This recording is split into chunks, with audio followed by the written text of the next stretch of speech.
Good morning.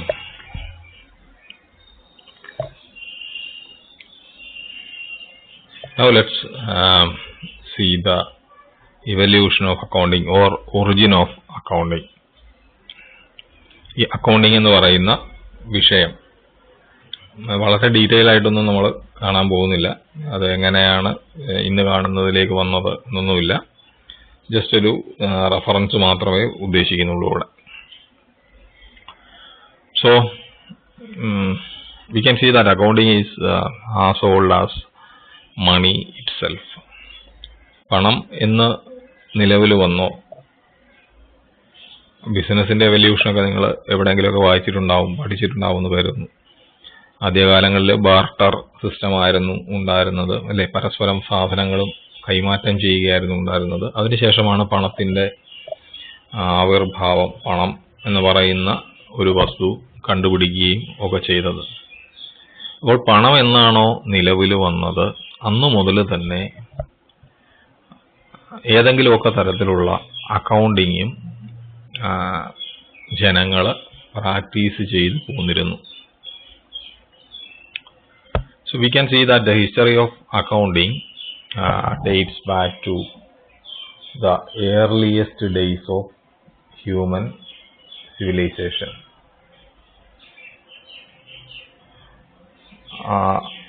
റോമോ, ഗ്രീക്കോ അതുപോലെയൊക്കെയുള്ള അല്ലെങ്കിൽ പഴയ പല സംസ്കാരങ്ങളിലും പുരാതന കാലത്ത് ഇത് പല ആളുകളും കച്ചവടവുമായിട്ട് ബന്ധപ്പെട്ടിട്ട് അവരുടെ കണക്കുകളൊക്കെ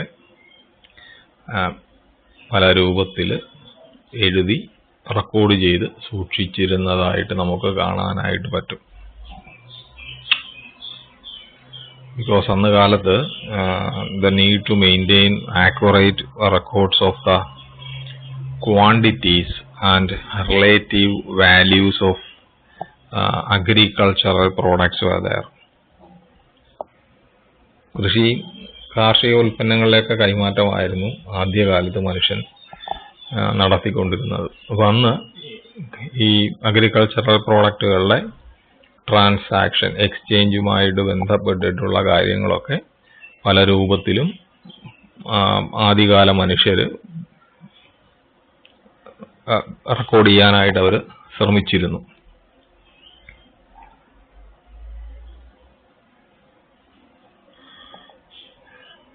അത് കഴിഞ്ഞാൽ നമുക്ക് കൃത്യമായിട്ട് കുറെയെങ്കിലും കാണാൻ പറ്റുന്നത് കൗടില്യന്റെ, ചാണക്യൻ എന്നറിയപ്പെട്ടിരുന്ന കൗടില്യന്റെ അർത്ഥശാസ്ത്രം എന്ന് പറയുന്ന ഒരു പഴയ ബുക്കുണ്ട്. ഇതിന്റെ മലയാളം, ഇംഗ്ലീഷ് ട്രാൻസ്ലേഷൻസ് ഒക്കെ അവൈലബിൾ ആണ്. സംസ്കൃത പുസ്തകമാണ്. ഇത് BC 4-ാം നൂറ്റാണ്ടിൽ എഴുതിയതാണ് ഈ കൗടില്യന്റെ അർത്ഥശാസ്ത്രം. അർത്ഥം എന്നുള്ള വാക്കിന് സംസ്കൃതത്തിൽ ധനം എന്നാണ് അർത്ഥം. സോ അർത്ഥശാസ്ത്രം എന്ന് പറഞ്ഞാൽ it is a science of money. പണത്തിന്റെ ശാസ്ത്രമാണ് അർത്ഥശാസ്ത്രം എന്ന് പറയുന്നത്. അപ്പോൾ അതില് ഒരു ബിസിനസ്സുകാരനെ എന്നുള്ളതിനുപരിയായിട്ട് ഒരു രാജാവ് അദ്ദേഹത്തിന്റെ രാജ്യഭരണം എങ്ങനെ നടത്തണമെന്നും ഒക്കെയുള്ള കാര്യങ്ങളാണ് ഈ പുസ്തകത്തിൽ കൂടുതലായിട്ടും പറയുക. പക്ഷെ അതില് ഈ BC 4-ാം നൂറ്റാണ്ടിൽ എഴുതിയ ഈ അർത്ഥശാസ്ത്രത്തില് സംസ്കൃത് ശ്ലോകങ്ങളായിട്ട്, വേഴ്സസ് ആയിട്ടാണ് ഇത് എഴുതിയിരിക്കുന്നത്. അതിൽ A chapter in the book provided the details about account keeping, accountants office അതെങ്ങനെ ആയിരിക്കണം, മെത്തേഡ്സ് ഓഫ് സൂപ്പർവൈസിങ്, കണക്കുകൾ എങ്ങനെ സൂപ്പർവൈസ് ചെയ്യണം, ചെക്കിംഗ് ഓഫ് അക്കൗണ്ട്സ്, ഒരാൾ എഴുതിയ കണക്ക് എങ്ങനെ മറ്റൊരാൾ ചെക്ക് ചെയ്യണം, and also about the even the difference between capital expenditure, revenue expenditure, profit, expenses, ഇതൊക്കെ കൃത്യമായിട്ട് ആ പുസ്തകത്തിൽ പരാമർശിക്കുന്നുണ്ട്. അപ്പൊ ഇത് എഴുതിയത് എത്രയോ നൂറ്റാണ്ടുകൾക്ക് മുമ്പാണ് എന്ന് ആലോചിച്ച് നോക്കണം ഈ കൗടില്യന്റെ അർത്ഥശാസ്ത്രം. അതുപോലെ ഒരു രാജാവ്, how A king should collect revenue, ഇപ്പോൾ കച്ചവടക്കാരുടെ കയ്യിൽ നിന്ന് എത്ര ടാക്സ് ഈടാക്കണം, അതോ അയാളുടെ രാജ്യത്തിനുള്ളിലിരുന്ന് കച്ചവടം നടത്തുന്നവരുടെ കയ്യിൽ നിന്ന് എത്ര ടാക്സ് ഈടാക്കണം, മറ്റ് രാജ്യങ്ങളിൽ നിന്നും വന്ന് നമ്മുടെ രാജ്യത്ത് കച്ചവടം നടത്തുന്ന ഫോറിൻ ബിസിനസ്സുകാരൻ, നമുക്ക് ഇന്ന് കാണുന്ന പോലെയുള്ള ഫോറിനേഴ്സ് അല്ലെ ഫോറിൻ ബിസിനസ് മൾട്ടിനാഷണൽ കോർപ്പറേഷൻസ് എന്ന് നമുക്ക് ഇന്നത്തെ കാലത്ത് പറയും. അങ്ങനെയുള്ളവരുടെ കയ്യിൽ നിന്ന് എത്ര ടാക്സ് ഈടാക്കണം എന്നൊക്കെ വളരെ വിശദമായിട്ട് ഈ പുസ്തകത്തിൽ പറയുന്നുണ്ടായിരുന്നു. അതിന്റെ കണക്കുകൾ എങ്ങനെ എഴുതി സൂക്ഷിക്കണം എന്നും ഇതിൽ പറയുന്നുണ്ട്. അപ്പോൾ ഏതാണ്ട് BC 4-ാം നൂറ്റാണ്ട് മുതൽ തന്നെ പല രൂപത്തിലുള്ള അക്കൗണ്ടിങ് ഈ ലോകത്ത് നിലനിന്നിരുന്നു എന്ന് വേണം നമുക്ക് കരുതാനായിട്ട്.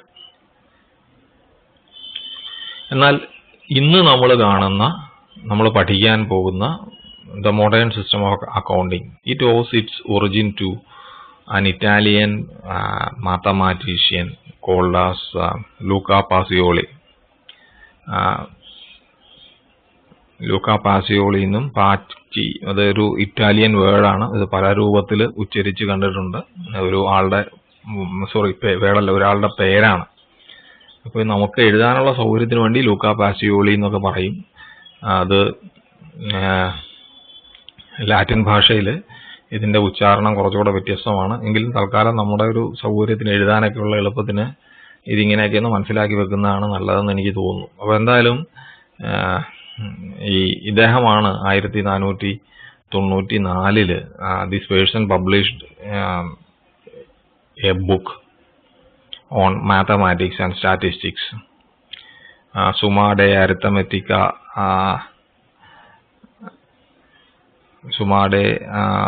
Arithmetica, Geometrica, Proportionality, ഇങ്ങനെയൊക്കെയായിരുന്നു അദ്ദേഹം എഴുതിയ ആ ബുക്കിന്റെ പേര്. Review of arithmetics, geometry and proportions എന്ന് പറയുന്ന ഒരു മാത്തമാറ്റിക്സുമായിട്ട് ബന്ധപ്പെട്ടിട്ടുള്ള, സ്റ്റാറ്റിസ്റ്റിക്സുമായിട്ടൊക്കെ ബന്ധപ്പെട്ടിട്ടുള്ള ഒരു പുസ്തകം ഇദ്ദേഹം 1494 പുറത്തിറക്കുകയുണ്ടായി. This book contains a brief section on double entry system of bookkeeping. ഇന്ന് ലോകത്ത് എങ്ങും അക്കൗണ്ടിങ്ങിൽ ഉപയോഗിക്കുന്ന ഡബിൾ എൻട്രി സിസ്റ്റം എന്ന് പറയുന്ന സിസ്റ്റം, അതെന്താണെന്ന് നമുക്ക് പിന്നീട് കാണാം. അപ്പോൾ എന്തായാലും ഇന്ന് ലോകത്തെങ്ങും ഉപയോഗിച്ചു വരുന്ന അക്കൗണ്ടിങ് ആ ഒരു സമ്പ്രദായം, കാരണം കണക്കുകൾ നമുക്ക് പല രൂപത്തിൽ എഴുതി വെക്കാം. ഓരോരുത്തരും അവനവന്റെ കണക്കുകൾ സാധാരണ ഇതിൽ എഴുതുന്ന വ്യത്യസ്തമായിട്ട് അവനവന് സൗകര്യമുള്ള ഒരു രൂപത്തിലായിരിക്കും. പക്ഷേ ഇതിനൊരു കോമൺ ഫോർമാറ്റ് വേണമെന്നല്ലോ, എങ്കിലല്ലേ ഇപ്പോൾ ഞാൻ എഴുതുന്ന കണക്ക് എനിക്ക് തോന്നിയ പോലെ, നിങ്ങൾ എഴുതുന്നത് നിങ്ങൾക്ക് തോന്നിയ പോലെയാണെങ്കിൽ നമുക്ക് രണ്ടുപേർക്കും അങ്ങോട്ടും ഇങ്ങോട്ടും ഒരു കണക്കൊന്ന് പരിശോധിക്കണമെന്ന് പറഞ്ഞാൽ ബുദ്ധിമുട്ടാവും. അപ്പോൾ നമുക്ക് എല്ലാവർക്കും മനസ്സിലാവണമെന്നുണ്ടെങ്കിൽ എല്ലാവരും ഒരേപോലെയുള്ള ഒരു സമ്പ്രദായം അനുസരിച്ച് വേണം കണക്കുകൾ എഴുതാൻ വേണ്ടി. അപ്പോൾ ഇന്ന് ലോകത്തെങ്ങും ഉപയോഗിക്കുന്ന ആ സമ്പ്രദായം എന്ന് പറയുന്നത് ഡബിൾ എൻട്രി ബുക്ക് കീപ്പിംഗ് എന്ന് പറയുന്ന ഒരു സമ്പ്രദായം, ഡബിൾ എൻട്രി സിസ്റ്റം എന്ന് പറയുന്ന സിസ്റ്റം അനുസരിച്ചാണ് ഇന്ന് അക്കൗണ്ടുകൾ ലോകമെമ്പാടും തയ്യാറാക്കുന്നത്. ഈ ഡബിൾ എൻട്രി എന്താണെന്ന് അടുത്ത ചാപ്റ്ററിൽ നമുക്ക് പഠിക്കാം. അപ്പോൾ എന്തായാലും അങ്ങനെ ഒരു സിസ്റ്റം ആദ്യമായിട്ട് ഇതിനെക്കുറിച്ചൊരു പുസ്തകത്തിൽ പരാമർശിച്ചത് ഇദ്ദേഹമാണ്. ഇദ്ദേഹമാണ് ഇത് കണ്ടുപിടിച്ചത് എന്ന് അദ്ദേഹം എങ്ങും പറയുന്നില്ല, ആരും പറയുന്നില്ല. ഓൾദോ പാസിയോളി codified he has codified certain things. അന്ന് നിലവിലുണ്ടായിരുന്ന ഡബിൾ എൻട്രി സിസ്റ്റത്തിന്റെ ചില കാര്യങ്ങൾ ഒരു പുസ്തകത്തിലൂടെ എല്ലാം ഒന്ന് അടുക്കി പെറുക്കി ഒന്ന് കാര്യങ്ങളൊക്കെ ഒന്ന് രേഖപ്പെടുത്തി ആദ്യമായിട്ട് പബ്ലിഷ് ചെയ്തത് ഇദ്ദേഹമാണ്. And that is why we call him as father of modern accounting. ഇദ്ദേഹത്തിന് അങ്ങനെ പുതിയ മോഡേൺ അക്കൗണ്ടിങ്ങിന്റെ പിതാവ്, ആധുനിക അക്കൗണ്ടിങ്ങിന്റെ പിതാവ് എന്ന് ഈ ലൂക്കാ പാസിയോളി എന്ന് പറയുന്ന ഈ മനുഷ്യനെ, ഇദ്ദേഹത്തിനെ, ഇറ്റാലിയൻ മാത്തമാറ്റീഷ്യനെ വിളിക്കാനുള്ള കാരണം എന്ന് പറയുന്നത് ഇതാണ്. He has codified various things about the system. അന്ന് നിലവിലിരുന്ന, അല്ലെങ്കിൽ അന്ന് പല ഭാഗത്തും ഉണ്ടായിരുന്ന ഈ ഡബിൾ എൻട്രി സിസ്റ്റത്തിനെ കുറിച്ചുള്ള കാര്യങ്ങളൊക്കെ പലയിടത്തു നിന്നും കൊണ്ടുവന്ന് കുറച്ചൊക്കെ ഒന്ന് വ്യക്തമാക്കി ഒരു ബുക്കിന്റെ രൂപത്തിൽ ആദ്യമായിട്ട് പബ്ലിഷ് ചെയ്തത് ഇദ്ദേഹമാണ്. ഇനിയും അത് മാത്രമല്ല, അദ്ദേഹത്തിന്റെ ആ പുസ്തകത്തിൽ he described the use of journals, ledgers, ഇതിനെക്കുറിച്ചൊക്കെ കൃത്യമായിട്ട് അദ്ദേഹം പറയുന്നുണ്ടായിരുന്നു. അത് മാത്രമല്ല, അദ്ദേഹം വളരെ രസകരമാണ്. അദ്ദേഹം അതിൽ പറഞ്ഞിരിക്കുന്ന ഒരു കാര്യം, ഹി വാണ്ട് ദാറ്റ് ഒരു അക്കൗണ്ടന്റ് എന്ന് പറയുന്ന ഒരു വ്യക്തിയെ കുറിച്ച് അക്കൗണ്ടന്റിനോട് അദ്ദേഹത്തിന്റെ ഉപദേശം എന്താന്ന് വെച്ചാൽ an accountant should not go to sleep at night until the debit equaled to credits എന്നാണ് അദ്ദേഹം പുസ്തകത്തിൽ പറഞ്ഞിരിക്കുന്നത്. ഈ ഡെബിറ്റും ക്രെഡിറ്റും ഒക്കെ എന്താണെന്ന് നമുക്ക് അടുത്ത ചാപ്റ്റർ പഠിക്കുമ്പോൾ പഠിക്കാം. എന്തായാലും അദ്ദേഹം ആ പുസ്തകത്തിൽ പറഞ്ഞിരിക്കുന്നത് ഡെബിറ്റും ക്രെഡിറ്റും തുല്യമായില്ല എന്നുണ്ടെങ്കിൽ, ഡെബിറ്റും ക്രെഡിറ്റും എന്ന് പറയുന്നത് അക്കൗണ്ടിങ്ങിൽ നമ്മൾ കണക്കെഴുതാൻ ഉപയോഗിക്കുന്ന രണ്ട് സാങ്കേതികമായിട്ടുള്ള കാര്യങ്ങളാണ്. കൊമേഴ്സ് പഠിക്കാത്തവർ തൽക്കാലം അത്ര ഓർത്തിരിക്കുക, അത് അടുത്ത ചാപ്റ്ററിൽ പഠിക്കാം. അപ്പോൾ എന്തായാലും ഈ ഡെബിറ്റും ക്രെഡിറ്റും തുല്യമാകുന്നത് വരെ, അല്ലെങ്കിൽ തുല്യമാകാതെ, ഡെബിറ്റിന് തുല്യമായിട്ടുള്ള ക്രെഡിറ്റ് കണക്കിൽ എഴുതാതെ, അല്ലെങ്കിൽ ഇത് രണ്ടും തുല്യമാകാതെ ഒരു അക്കൗണ്ടന്റ് രാത്രിയിൽ ഉറങ്ങാൻ പോകരുത് എന്ന് പോലും ഇദ്ദേഹം ഈ പുസ്തകത്തിൽ പറഞ്ഞിട്ടുണ്ടായിരുന്നു. So he was in favour of closing accounts every year. ഇതുകൂടാതെ ഓരോ വർഷവും ആ കണക്കുകൾ ക്ലോസ് ചെയ്യണം. ക്ലോസിങ് എന്താണ്, ഇതൊക്കെ നമുക്ക് അടുത്ത ചാപ്റ്ററിൽ പഠിക്കാം. എന്തായാലും ഓരോ വർഷവും കണക്കുകൾ എഴുതി ലാഭവും നഷ്ടവും കണ്ടുപിടിക്കണം എന്നും ഒക്കെ അദ്ദേഹം ഈ പുസ്തകത്തിൽ പറഞ്ഞിട്ടുണ്ടായിരുന്നു. Moreover he stressed on measurement of profit or loss at regular interval. എല്ലാ വർഷവും അല്ലെങ്കിൽ കുറച്ച് മാസങ്ങൾ കൂടുമ്പോഴൊക്കെ ഒരു കച്ചവട സ്ഥാപനം അതിന് ലാഭമാണോ നഷ്ടമാണോ എന്ന് കൃത്യമായിട്ട് കണ്ടുപിടിക്കണം. He also suggested the preparation of inventory. ഇന്ന് നമ്മൾ കാണുന്ന financial position of A business, അതിന് വേണ്ടിയിട്ട് അല്ലെങ്കിൽ ഇന്ന് പ്രിപ്പയർ ചെയ്യുന്ന നിങ്ങൾ പഠിക്കും, അതെന്താണെന്ന് ഈ വർഷം തന്നെ പഠിക്കും, ഈ സെമസ്റ്ററിൽ പഠിക്കും. ബാലൻസ് ഷീറ്റ് എന്ന് പറയുന്ന ഒരു സംഭവമുണ്ട്. ഒരു ബിസിനസിന്റെ ആസ്തിയും ബാധ്യതകളും, അസറ്റ്സ് ആൻഡ് ലയബിലിറ്റീസ്, നമ്മൾ കഴിഞ്ഞ ക്ലാസ്സുകളിലെ ടേംസ് പഠിച്ചപ്പോൾ പഠിച്ചല്ലോ. ഒരു ബിസിനസിന്റെ അസറ്റ്സും ലയബിലിറ്റീസും, ആസ്തിയും ബാധ്യതകളും എഴുതി സൂക്ഷിക്കുന്ന ഒരു സ്റ്റേറ്റ്മെന്റ് ആണ് ബാലൻസ് ഷീറ്റ് എന്ന് പറയുന്നത്. അപ്പോൾ ഈ ബാലൻസ് ഷീറ്റിന് ഏതാണ്ട് ബാലൻസ് ഷീറ്റിന്റെ പ്രിപ്പറേഷൻ, ബാലൻസ് ഷീറ്റ് എന്ന് നമുക്കന്ന് പറയാൻ പറ്റില്ല, അദ്ദേഹം അതിന് വേറൊരു പേരൊക്കെയാണ് കൊടുത്തിരുന്നത്. പ്രിപ്പറേഷൻ ഓഫ് ഒരു ഇൻവെന്ററി എന്നൊക്കെയാണ് അദ്ദേഹം പറയുന്നത്. എന്തായാലും ഇന്ന് നമ്മൾ ബാലൻസ് ഷീറ്റ് എന്ന് പറയുന്ന ആ ഒരു സാധനമാണ്. അത് കാലാകാലങ്ങളിൽ ഒരു കൃത്യമായിട്ടുള്ള ഇടവേളയിൽ ഒരു ബിസിനസ് സ്ഥാപനത്തിൽ അത് എഴുതണമെന്നും അത് പ്രിപ്പയർ ചെയ്യണമെന്നും, അതുപോലെ ബിസിനസിന്റെ ലാഭവും നഷ്ടവും എത്രയാണ് എന്ന് ഒരു നിശ്ചിത ഇടവേളയിൽ ഒരു വർഷം കൂടുമ്പോഴോ ഒക്കെ കൃത്യമായിട്ട് കണ്ടുപിടിക്കണമെന്നും ഒക്കെ ഇദ്ദേഹം ഈ പുസ്തകത്തിൽ പറഞ്ഞിട്ടുണ്ടായിരുന്നു. അപ്പോൾ ഇത്രയൊക്കെ വിശദമായിട്ട് ഈ 1494 ഇദ്ദേഹത്തിന്റെ ഈ ബുക്കിലുണ്ടായിരുന്നു. അതുകൊണ്ടാണ് നമ്മൾ നേരത്തെ പറഞ്ഞതുപോലെ അദ്ദേഹത്തിനെ ഫാദർ ഓഫ് മോഡേൺ അക്കൗണ്ടിങ് എന്ന് വിളിക്കുന്നത്. അപ്പോൾ ഈ ഇദ്ദേഹത്തിന്റെ കാലഘട്ടം മുതൽ, ലുക്കാ പാക്കിയോളിയുടെ കാലഘട്ടം മുതൽ 1494 മുതൽ ആണ് ഡബിൾ എൻട്രി സിസ്റ്റം എന്ന് പറയുന്ന അല്ലെങ്കിൽ മോഡേൺ അക്കൗണ്ടിങ് പ്രചാരം നേടാനായിട്ട് തുടങ്ങിയത്. അതിനു മുമ്പ് അവിടെ ഇവിടെയൊക്കെ ഉണ്ടായിരുന്നെങ്കിലും പതുക്കെ ലോകമെങ്ങും പ്രചാരം നേടാനുള്ള പ്രധാന കാരണമെന്ന് പറയുന്നത് ഇദ്ദേഹമാണ്. ഇനി അതിനുശേഷം due to the industrial revolution in the 18th and 19th centuries,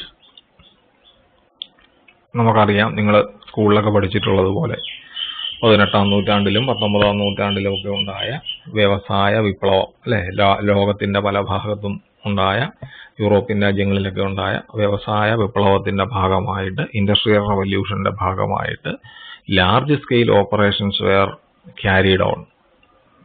വളരെ വലിയ ബിസിനസ് സ്ഥാപനങ്ങൾ, സാധാരണ ഒരു വ്യക്തി സ്വന്തമായിട്ട് നടത്തിയിരുന്ന സോൾ ട്രേഡർ ബിസിനസ് അല്ലെങ്കിൽ ഒരു കച്ചവടക്കാരൻ സ്വന്തമായിട്ട് നടത്തിയിരുന്ന രൂപത്തിലുള്ള ബിസിനസ്സിൽ നിന്നും വ്യത്യസ്തമായിട്ട് ജോയിന്റ് സ്റ്റോക്ക് കമ്പനീസ്, ഇന്ന് നമ്മൾ കാണുന്ന കമ്പനിയുടെ രൂപത്തിലുള്ള, അതായത് ലക്ഷക്കണക്കിന് ആൾക്കാർ പൈസ നിക്ഷേപിച്ച്, ഷെയർ എന്നുള്ള പേരിൽ പണം നിക്ഷേപിച്ച്, അങ്ങനെയുള്ള കോടിക്കണക്കിന് വലിയ ക്യാപിറ്റൽ തുക ഉപയോഗിച്ച് ഉണ്ടാക്കിയ വളരെ വലിയ ബിസിനസ് സ്ഥാപനങ്ങൾ നിലവിൽ വന്നു.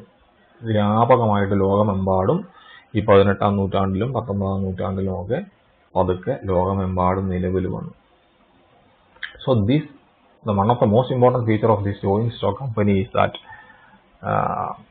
it has separation of ownership from management. അല്ലേ, നിങ്ങളൊന്ന് ആലോചിച്ച് നോക്കിയാൽ നിങ്ങൾക്ക് അറിയാൻ പറ്റും, ഒരു കമ്പനിയുടെ, ഇപ്പൊ റിലയൻസ് എന്ന് പറയുന്ന കമ്പനിയുടെ അല്ലെങ്കിൽ വേറെ ഇപ്പൊ ടാറ്റ ടീ എന്ന് പറയുന്ന കമ്പനി, ടാറ്റ ഗ്രൂപ്പിന്റെ ഷെയർ വാങ്ങിച്ചിരിക്കുന്ന ലക്ഷക്കണക്കിന് ഇന്ത്യക്കാരുണ്ട്.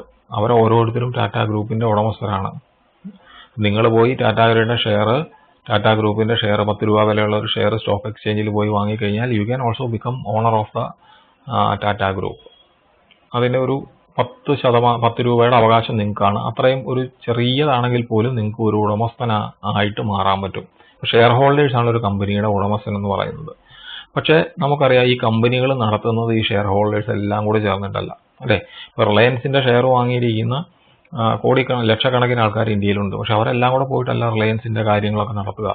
അവിടെ മാനേജ്മെന്റ് എന്ന് പറയുന്നത് ഇപ്പോൾ അനിൽ അംബാനി അല്ലെ മുകേഷ് അംബാനിയും കുറച്ച് ആൾക്കാരും കൂടെ ചേർന്നിട്ടാണ്, കുറച്ച് പ്രൊഫഷണൽ മാനേജേഴ്സ് ഒക്കെ ചേർന്നിട്ടാണ് അതിന്റെ മാനേജ്മെന്റ് നടത്തുന്നത്. അപ്പോൾ ഉടമസ്ഥനും മാനേജ്മെന്റും ഈ കമ്പനികളിൽ രണ്ടാണ്, അല്ലെ? നമ്മളൊക്കെ ഷെയർ വാങ്ങിക്കഴിഞ്ഞാൽ നമ്മളൊക്കെ ഉടമസ്ഥരാകും. പക്ഷെ നമ്മളാരും ഇത് കമ്പനി മാനേജ്മെന്റിന് പോകുന്നില്ല. മാനേജ്മെന്റ് ചെയ്യുന്നത് വേറെ ഭയങ്കരമായിട്ട് ക്വാളിഫൈഡ് ആയിട്ടുള്ള ആൾക്കാരാണ് കമ്പനികളിൽ. പണ്ട് ചെറിയ കച്ചവട സ്ഥാപനങ്ങളിൽ, എന്നാൽ ഇന്നും അങ്ങനെയൊന്നും അല്ല, അല്ലെ? നമ്മുടെ നാട്ടിലുള്ള ഒരു കച്ചവട സ്ഥാപനം നോക്കിക്കഴിഞ്ഞാൽ, നാട്ടിലുള്ള ഒരു പച്ചക്കറി കടയോ പലചരക്കടയൊക്കെ എടുത്ത് നോക്കിക്കഴിഞ്ഞാൽ അതിന്റെ ഉടമസ്ഥൻ തന്നെയാണ് അവിടെ നിന്നുകൊണ്ട് കച്ചവടം നടത്തുകയും അത് മാനേജ് ചെയ്യുകയും ചെയ്യുന്നത്. പക്ഷെ വലിയ കമ്പനികളിലും മാനേജേഴ്സ് എന്ന് പറയുന്ന പ്രത്യേകം ആൾക്കാരെയൊക്കെ അപ്പോയിന്റ് ചെയ്ത് വെക്കാറുണ്ട്. അപ്പോൾ ഉടമസ്ഥരെയും മാനേജ്മെന്റും അവിടെ രണ്ട് കൂട്ടം ആൾക്കാർ, വ്യത്യസ്തരായിട്ടുള്ള ആൾക്കാരാണ്. ഉടമസ്ഥനല്ല ഒരു വലിയ കമ്പനിയെ മാനേജ് ചെയ്യുക. ഉടമസ്ഥന്മാരും മാനേജർമാരും വ്യത്യസ്തമാണ്. അപ്പൊ ഇങ്ങനെ ഉടമസ്ഥതയും മാനേജ്മെന്റും വ്യത്യസ്തം ആയി കഴിഞ്ഞപ്പോൾ പ്രത്യേകിച്ച് ഈ കണക്കുകൾ എഴുതി സൂക്ഷിക്കണം എന്നുള്ളത് നിർബന്ധമായിട്ട് മാറി. കാരണം നമ്മളുടെ പണം ഉപയോഗിച്ച് നമ്മളൊരു കമ്പനി തുടങ്ങുന്നു. ഈ കമ്പനി നമുക്ക് വേണ്ടി മാനേജ് ചെയ്യാൻ വേറൊരാളെ നിയമിച്ചു കഴിയുമ്പോൾ അയാൾ നമ്മളുടെ പണം എങ്ങനെയൊക്കെയാണ് ചെലവഴിച്ചതെന്നറിയാൻ നമുക്ക് അവകാശമുണ്ട്, അല്ലെ? അപ്പോൾ നിർബന്ധമായിട്ടും അതിന്റെ കണക്കുകൾ എഴുതി സൂക്ഷിക്കണം എന്ന് ആവശ്യപ്പെടാനായിട്ട് തുടങ്ങി. അപ്പോൾ ഇങ്ങനെ ജോയിന്റ് സ്റ്റോക്ക് കമ്പനീസ് ഒക്കെ പോപ്പുലർ ആയി കഴിഞ്ഞപ്പോൾ, ഉടമസ്ഥരും മാനേജ്മെന്റും രണ്ടായി മാറിക്കഴിഞ്ഞപ്പോൾ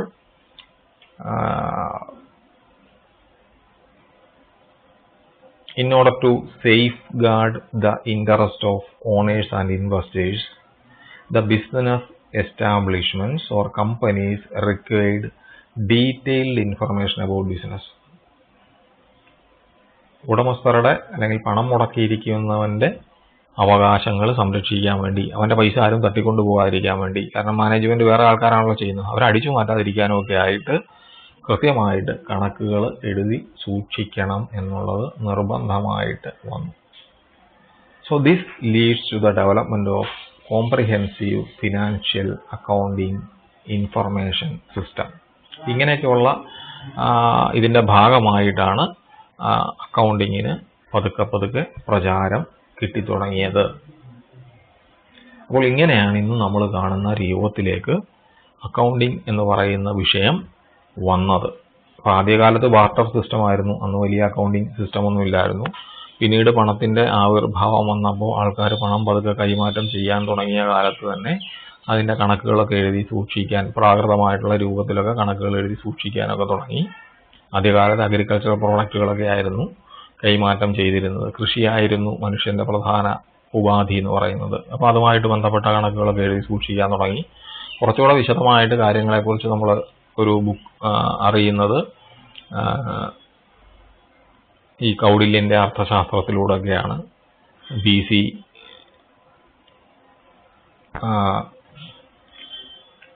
4-ാം നൂറ്റാണ്ടില് അദ്ദേഹം എഴുതിയ അർത്ഥശാസ്ത്രം എന്ന് പറയുന്ന പുസ്തകത്തിൽ വ്യക്തമായിട്ട് കണക്കുകളെ കുറിച്ചൊക്കെ പരാമർശിക്കുന്നുണ്ടായിരുന്നു. പിന്നീട് ഇന്ന് കാണുന്ന രൂപത്തിലേക്ക് ഉള്ള അക്കൗണ്ടിങ്, ഇന്ന് ലോകമെമ്പാടും പ്രാക്ടീസ് ചെയ്യുന്ന രൂപത്തിലുള്ള അക്കൗണ്ടിങ് സിസ്റ്റം കൊണ്ടുവന്നത്, അല്ല ഇതിനെക്കുറിച്ച് ആദ്യമായിട്ടൊരു ബുക്ക് എഴുതിയതും ഇതിനെക്കുറിച്ച് പരാമർശിക്കുകയും ഒക്കെ ചെയ്തത് 1494 ലൂക്കാ പാസിയോളി എന്നൊക്കെ പറയുന്ന ഒരു ഇറ്റാലിയൻ മാത്തമാറ്റീഷ്യനാണ്. ഇദ്ദേഹം പറഞ്ഞ പോപ്പുലറൈസ് ചെയ്ത ഡബിൾ എൻട്രി സിസ്റ്റം എന്ന് പറയുന്ന സിസ്റ്റം ഉപയോഗിച്ചാണ് ഇന്ന് അക്കൗണ്ടിങ് ആക്ടിവിറ്റി ലോകമെമ്പാടും ചെയ്തു വരുന്നത്. Thank you.